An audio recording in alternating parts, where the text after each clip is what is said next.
ये कहानी एक औरत की है। एक ऐसी औरत जो अपनी जिंदगी के आखिरी पड़ाव पर टूटे दिल और थकी हड्डियों के साथ अपने हक की जंग लड़ने निकली। लेकिन ये कहानी सिर्फ उस औरत की नहीं है, ये उस तूफान की दास्तान है जिसने हिंदुस्तान की नींव को हिलाकर रख दिया। इस औरत को लेकर एक ऐसा फैसला हुआ जिसने सियासत के तख्त को पलट दिया, मंदिर का ताला खुलवा दिया, इस मुल्क को दो धड़ों में बांट दिया। यह कहानी शाहबानों की है, यह कहानी भारत की है।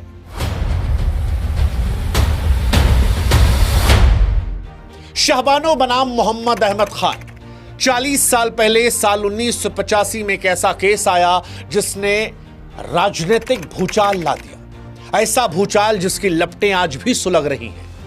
वो ताला खुलना, वो दंगे होना, वो वोटों का सफाया होना, सब कुछ उस एक औरत की पुकार की वजह से। हिंदुस्तान में बंबई दंगों से लेकर गुजरात दंगों तक, दाऊद इब्राहिम से लेकर नेताओं की सियासत तक, सब कुछ उस औरत की पुकार की देन रहा। इंदौर की वो 62 साल की विधवा जो 5 बच्चों की मां रही, शाहबानो, उसकी आंसुओं से भरी आंखें, उम्मीद भरे दिल के साथ जब वो देश की सर्वोच्च अदालत में अपने हक की गुहार लगाने पहुंची, तब इस देश को नहीं पता था कि इस देश का भविष्य कैसे उस एक केस की वजह से बदल जाएगा। वो कोई साधारण औरत नहीं थी, ना उसका केस कोई मामूली था। ये वो जंग थी जिसने हिंदुस्तान को झकझोर कर रख दिया। एक ऐसा फैसला आया जिसने राजीव गांधी की सरकार को घुटनों पर ला दिया। और सच कहें तो इस फैसले के बाद जो कुछ हुआ, उसके बाद आज तक कांग्रेस यूपी बिहार से गायब है। कांग्रेस को इस केस ने यूपी बिहार से मानो निस्तनाबूद कर दिया। राम मंदिर की राह को इसी केस ने खोल दिया। वो देश जहां इस्लाम खतरे में है, वहां से हिंदू खतरे में है तक इस एक औरत की आवाज ने हिंदुस्तान को 2 हिस्सों में बांट दिया। और 40 साल बाद अब एक बार फिर उस केस की चिंगारी फिर से सुलग रही है। 7 नवंबर 2025 को एक फिल्म आने वाली है जिसका नाम है हक। यामी गौतम, इमरान हाशमी उस दौर को फिर से जिंदा करने जा रहे हैं। हमें लगा कि जब एक बार फिर से इस कहानी को दोहराया जा रहा है तो क्यों ना इस कहानी को हम आपको बताएं, क्योंकि ये फिल्म सिर्फ अतीत की कहानी नहीं बल्कि आज के भारत के नफ्स को भी टटोलती है, जहां पर यूनिफॉर्म सिविल कोड की गूंज एक बार फिर सुनाई पड़ेगी और फिर शाहबानों के संघर्ष, उस फैसले के असर और उस तूफान का जिक्र होगा जिसने भारत को हमेशा हमेशा के लिए बदल दिया। शाहबानों की कहानी को सुनना है, समझना है तो शुरू से सुनना समझना पड़ेगा।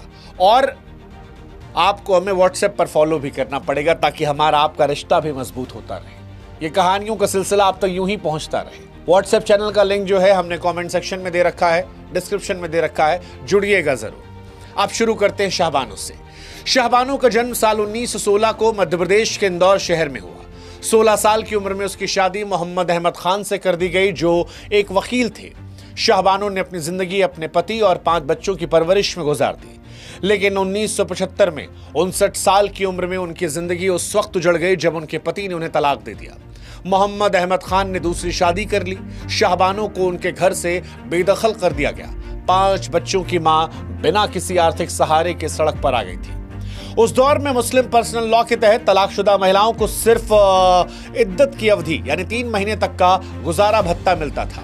मोहम्मद अहमद खान ने शाहबानो को 200 रुपए महीने का गुजारा भत्ता देना शुरू किया, लेकिन साल 1978 में वो भी बंद कर दिया। शाहबानो जो अब 62 साल की हो चुकी थीं, अपने और अपने बच्चों की जीविका के लिए कोई रास्ता ना देखकर इंदौर की मजिस्ट्रेट कोर्ट में गुजारा भत्ता मांगने का केस दायर कर दिया। उन्होंने आपराधिक दंड संहिता सीआरपीसी की धारा 125 के तहत अपने हक की मांग की, जो हर पति को अपनी पत्नी और बच्चों को आर्थिक सहायता देने का आदेश देती है, चाहे वो किसी भी धर्म का हो।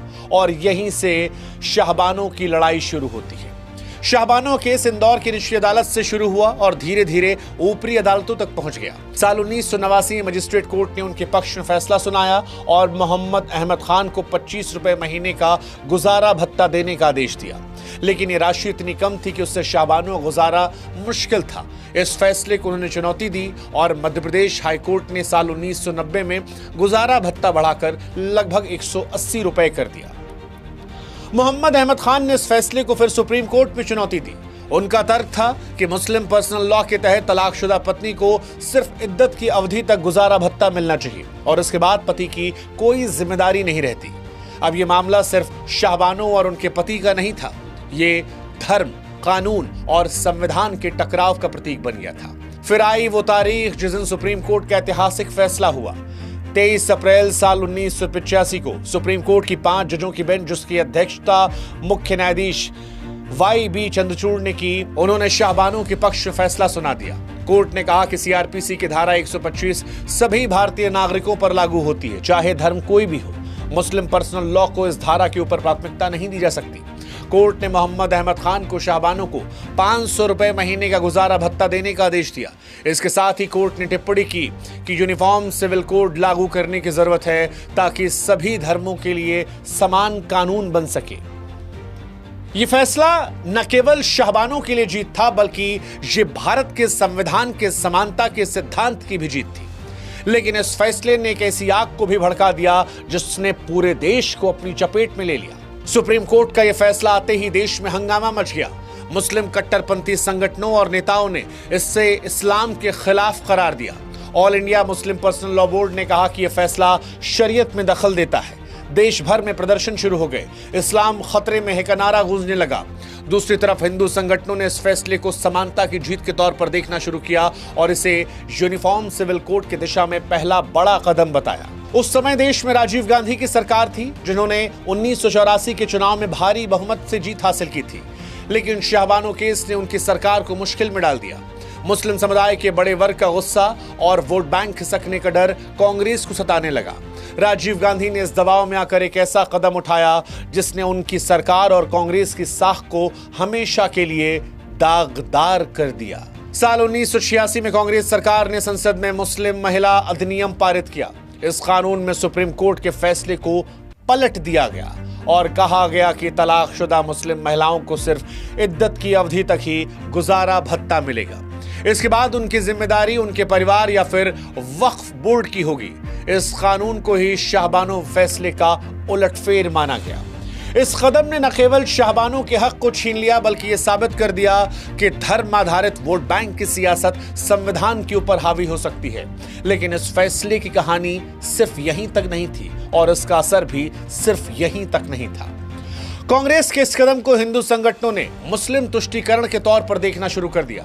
उस दौर में विश्व हिंदू परिषद और राष्ट्रीय स्वयंसेवक संघ यानी RSS ने इसे हिंदुओं के साथ अन्याय बताया। इस गुस्से ने अयोध्या में राम मंदिर आंदोलन को हवा दी और साल 1986 में ही बाबरी मस्जिद का ताला खोलने का आदेश आ गया, जिसमें कई लोगों ने माना कि शाहबानो मामले में मुस्लिम समुदाय को खुश करने के बाद अब उस दौर की राजीव गांधी सरकार ने हिंदुओं को खुश करने के लिए ये कदम उठाया है। और आज भी उस फैसले को लेकर कई लोग ये चर्चा करते हैं कि अगर उस दौर में ये ताला ना खुला होता तो क्या आज भव्य राम मंदिर होता, क्या देश में दंगे होते, क्या इस देश में हिंदू मुस्लिम की सियासत उस चरम तक पहुंचती जितनी चरम पर शाहबानो केस की बात पहुंची। खैर, राम मंदिर आंदोलन ने धीरे धीरे जोर पकड़ा। साल 1992 में बाबरी मस्जिद का ढहना और उसके बाद हुए दंगों ने इसे चरम पर पहुंचा दिया। हजारों लोग मारे गए। देश में सांप्रदायिक तनाव चरम तक पहुंच गया। शाहबानो केस जो शुरू में एक औरत के हक की लड़ाई थी, अब हिंदुस्तान में हिंदू मुस्लिम टकराव का प्रतीक बन चुका था।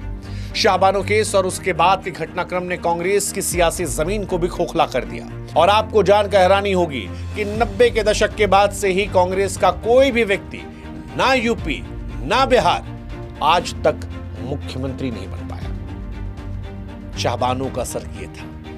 1989 के चुनाव में कांग्रेस को जबरदस्त हार मिली। बीजेपी जो उस समय एक बहुत छोटी पार्टी थी, उसने राम मंदिर आंदोलन के दम पर अपनी ताकत बढ़ाई। 1984 में जहां बीजेपी के पास सिर्फ 2 सीटें थी, वो अगले चुनाव में 85 हो गई। शाहबानो केस अप्रत्यक्ष तौर पर बीजेपी के उदय का एक बहुत बड़ा कारण बना। वैसे शाहबानो केस सिर्फ एक औरत की जंग नहीं थी, यह संविधान, धर्म और समानता के सवालों का टकराव था। सुप्रीम कोर्ट के फैसले ने यूनिफॉर्म सिविल कोड की जरूरत को रेखांकित किया था, लेकिन साल 1986 के कानून ने उस दिशा में कदम बढ़ाने की बजाय पीछे हटने का रास्ता चुना। आज 40 साल बाद एक बार फिर देश में यूसीसी की बात जोर पकड़ रही है। बीजेपी ने इसे अपने एजेंडे में शामिल किया है। कई राज्यों में इसके लिए कदम भी उठाए जा रहे हैं। शाहबानो केस आज भी भारत में बहस की चर्चा है कि क्या भारत में सभी धर्मों के लिए एक समान कानून हो सकता है?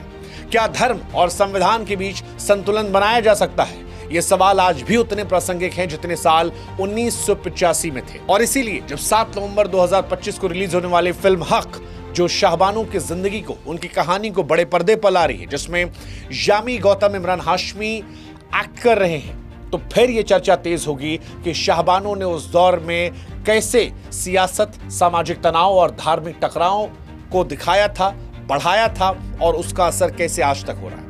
फिल्म का ट्रेलर जो है वो अभी भी चर्चा में है। यामी गौतम इसमें एक किरदार में है जो अपनी जिंदगी की आखिरी सांस तक लड़ने के लिए बात रखती है।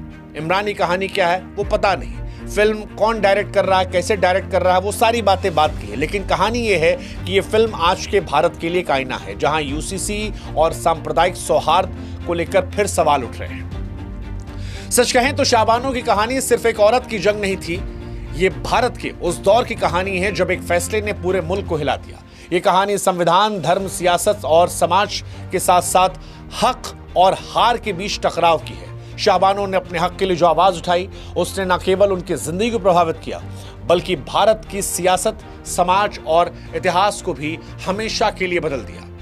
ये घटना हमें सोचने पर मजबूर करती है कि क्या हमने शाहबानो के संघर्ष से कुछ सीखा? क्या हम एक ऐसे भारत की तरफ बढ़ रहे हैं जहां हर औरत को उसका हक मिले, चाहे वो किसी धर्म की हो? शाहबानो की चीख आज भी गूंज रही है और उसकी गूंज हमें याद दिलाती है कि औरत की आवाज कितनी ज्यादा ताकतवर हो सकती है।